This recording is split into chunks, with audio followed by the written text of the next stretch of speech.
there's a couple ways we can approach this, and one is a kind of a communicative way. Like, normally when I see couples that are having these kinds of problems, there's a fundamental making each other wrongness. Like, she's wrong for what she thinks and feels, and you let her know. And you're wrong for what you think and feel. Yeah, it sounds like there might be some of that going on. And she lets you know. And then we end up in this kind of perpetual wrongness in the eyes of our partner, which often corresponds to the wrongness that we were taught as children. So it's fucking painful. It's not just that you're wrong, but you're wrong in the exact way that is the most painful. And we choose each other, many would argue, Harville Hendrix would argue, we choose each other to play that out, that karma out, right? The good news about that is that you also get to heal the same space in your brain, in your triune brain, in your most primal brain. Your partner occupies the same space as your parents. So, for example, which is a little creepy, but that's not where I'm going.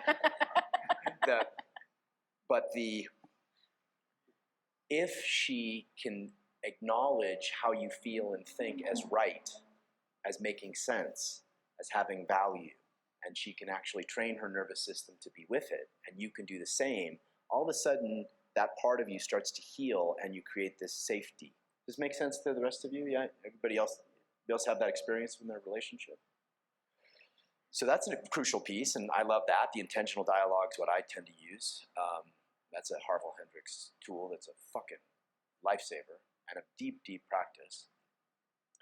However, I hear this a lot from men about how I just want to be better at holding space for her emotions. And the chronic mistake that I've seen, and I was taught this as well, is that we want shit to end. They don't necessarily want the shit to end. They want it to kind of continue in this tussle. Of, getting caught, yeah. Basically. They want to, according to my teacher, they want to tussle. And so lots of guys will train themselves like, okay, I'm supposed to breathe. I'm breathing, like my legs are, okay, hip width apart. I'm pointed forward. I'm breathing. Okay, it's a half an hour now, and I want to fucking kill her. Right? That is not what they're wanting. It's also not healing anything. Yeah. Nothing's getting healed. Yeah, you pissed your pants, you're like tense as hell, but you're breathing and your feet are pointed forward. And that is often a mistake I see a lot of guys make, right? And really what's wanted is consciousness expressed as tussle, right? And, there's thousands of ways to do that. My go-to, is don't be bratty with me, right? The moment that mood starts. And if she smiles, then I know that I've hit the right note. If she frowns, I'm thinking, oh shit, like maybe a dialogue is needed, right? But we have to train ourselves to tussle while staying connected to the source of infinite consciousness that we are.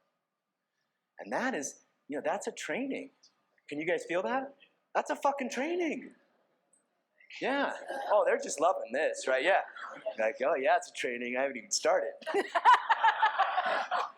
So it's, and part of, yes, being able to hold space for her true grief and her true rage. Yeah, that's a powerful tool.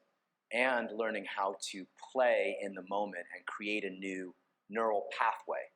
Because the neural pathway is she says this, and this, and this, and then I hold it for a little while, and then I explode and say, fuck you, whatever, blah, blah, blah. That's a trained neural pathway if you've been married for a little while.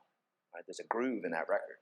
The new neural pathway is, and this is, I'm just making shit up here. New neural pathway is, God damn, you're turning me on with all that dirty talk, right? And see what she does, right? Or, I'm kind of getting turned on here, so maybe we could do this tomorrow, right? And see what she does. See, some of them would like that approach, right? So learning that, just that's a possibility. Sometimes it was a fucking revelation for me. Oh, you mean I could dance a jig and and stick my tongue out at her, or I could call her a brat, or I could pick her up and throw her over my shoulder and spank her. That one, again, that's a try at your own risk, right? It's no risk, no reward. It's called high risk, high reward. High risk, high reward. But I had no idea those things were possibilities. I had no idea. Does this make sense? Yeah. Yeah. Just on the level of safety in your relationship, learning the capacity to not make each other wrong is a beautiful skill, and then from that, learning how to tussle is, I guess David would call it the yoga. Which really goes back to the beginning. Does anybody remember what our premise is? What's our premise this weekend? You want to love each other well. I had a fight with my boyfriend, I don't know, 6 months ago or something like this, and I remember I was like, fine, if you want to just break up with me. And he was like, of course I don't want to break up with you. I wouldn't even be having this conversation. I hate these conversations. Like, I wouldn't be here talking to you if I wanted to break up with you. I was like, oh, right.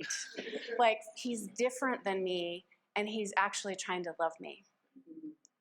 Right? So that's the premise. Like, these things are going to happen, and they're going to look really weird to you, and they're going to look really weird. It's going to be like, this isn't how a loving being talks. This isn't the way someone who would love me would, it's like, oh, right. Even the fact that he's showing up for this conversation is him saying, I'm here. And, at basic levels, and these are generalizations, but I happen to agree with them because I've seen them. The masculine wants peace. The masculine in all of us wants peace, but these guys look relatively masculine identified over here.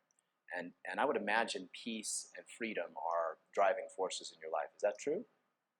So High values. Yeah, peace occurs as the fight's over and it's resolved, right? Feminine is driven by love and connection. Sometimes that's a fight.